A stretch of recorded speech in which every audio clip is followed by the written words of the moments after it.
Hello and happy Halloween.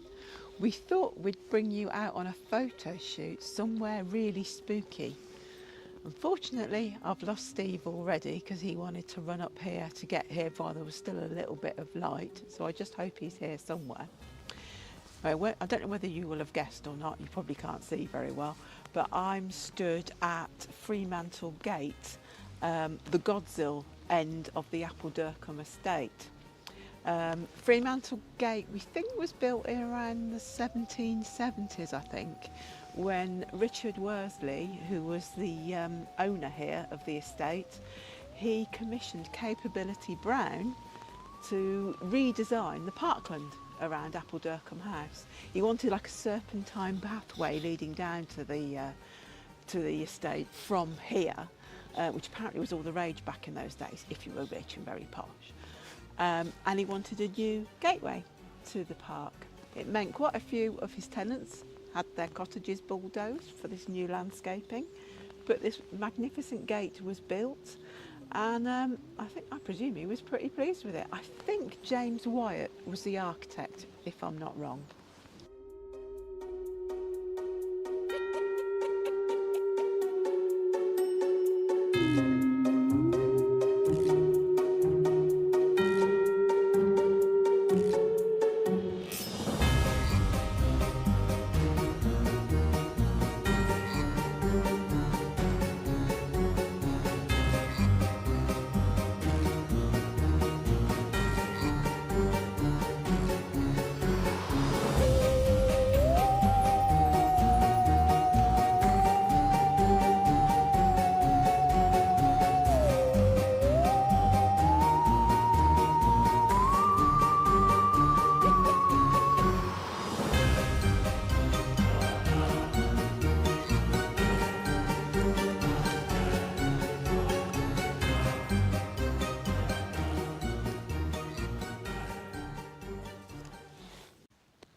Hello.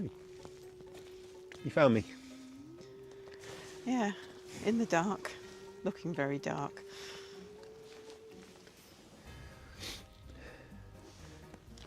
What have we got going on here?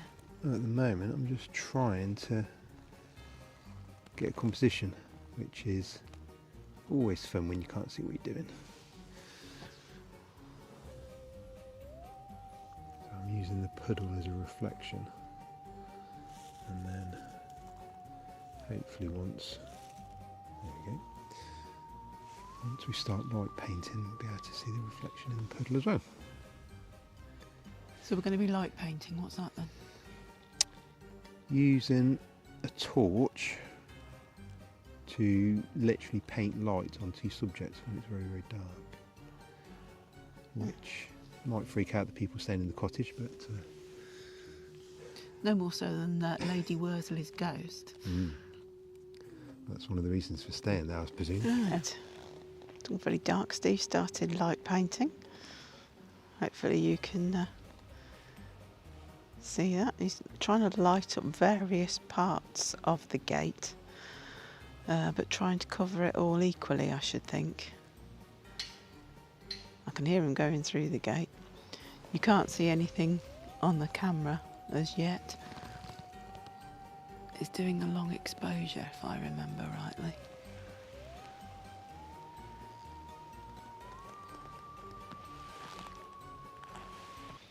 Looks like he's light painting the other side of the gate, trying to get the underside of it lit up. It's a bit of a long process, this.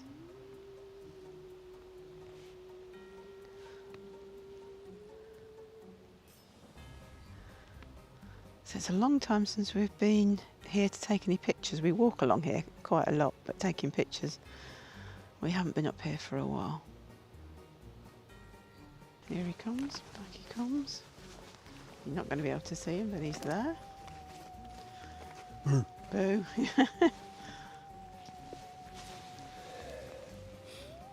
Got a little bit just in the archway. I saw you light painting inside the archway. You've just got the reflection there. And try it from the front now. So it's getting there. Try again. Here he goes, light painting again. People staying in that cottage are really going to wonder what we're doing.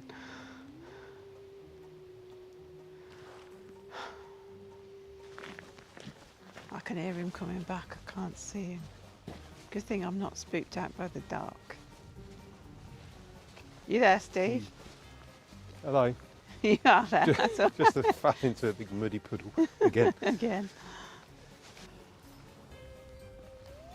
Yeah.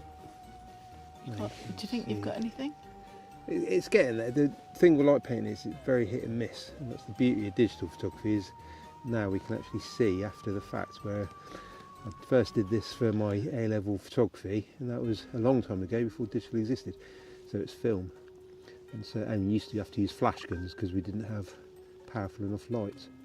But the beauty is now you can see what you're doing while you're doing it.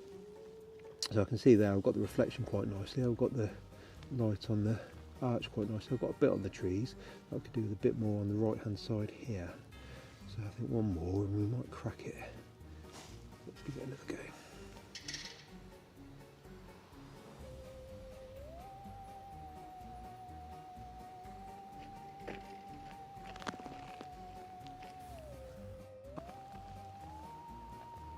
You see it? Yeah, just about. A nice reflection right on the cottage, a bit like the trees as well. Might just paint the foreground a touch.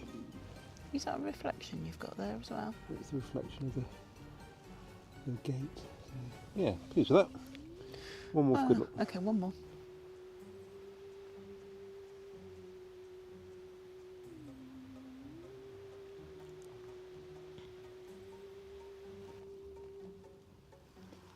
So here you can see a bit of light painted on that tree there, a bit of the foreground as well. So between those three pictures I think we've got something. Did you capture Lady Worsley's ghost? Well, I felt an icy chill go down my spine, but then I did drop my key down there. So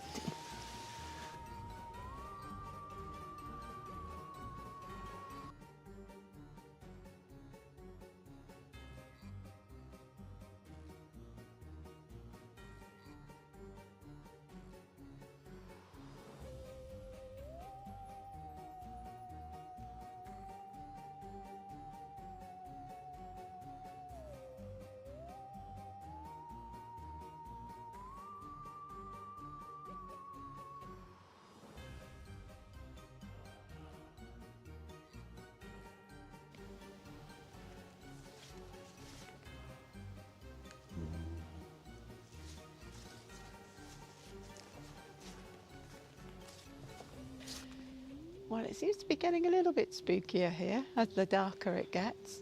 Anyway, one of the ghost stories around here is that Lady Seymour Fleming, who was the wife of the 7th Baronet of the Appledurkham estate, which was Sir Richard Wolseley, if I remember rightly. Their marriage wasn't a happy one. She married him and he married her because she wanted the status, he wanted her money. But she wasn't happy, so she used to come up here and she would meet her other lovers. Apparently she had 27 different ones in total, and Freemantle Gate is the spot where she used to come to meet them. And supposedly you can see her ghost walking around these gates, so I'm not going to hang around here for too long. Apparently there was also other ghosts that you can see down at Appledurkham House. Lots of monks, because it used to be, I think it was a monastery in years gone by. You'll have to forgive me if I'm wrong on this. I'm sure you can tell me in the comments if I was wrong.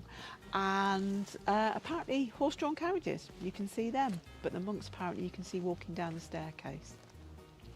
So it's a bit of a spooky place. Hopefully a good place to be for Halloween night. But I think I want to go home and get my tea. Well, I hope Steve comes back soon, because it's getting really cold and it's more and more spooky as the night goes. What? That's not Lady Worsley. That's even worse than Lady Worsley. Thank you for watching, and Thumbs up. we'll see. Yeah, thumbs up, like and subscribe. Bye, and happy Halloween.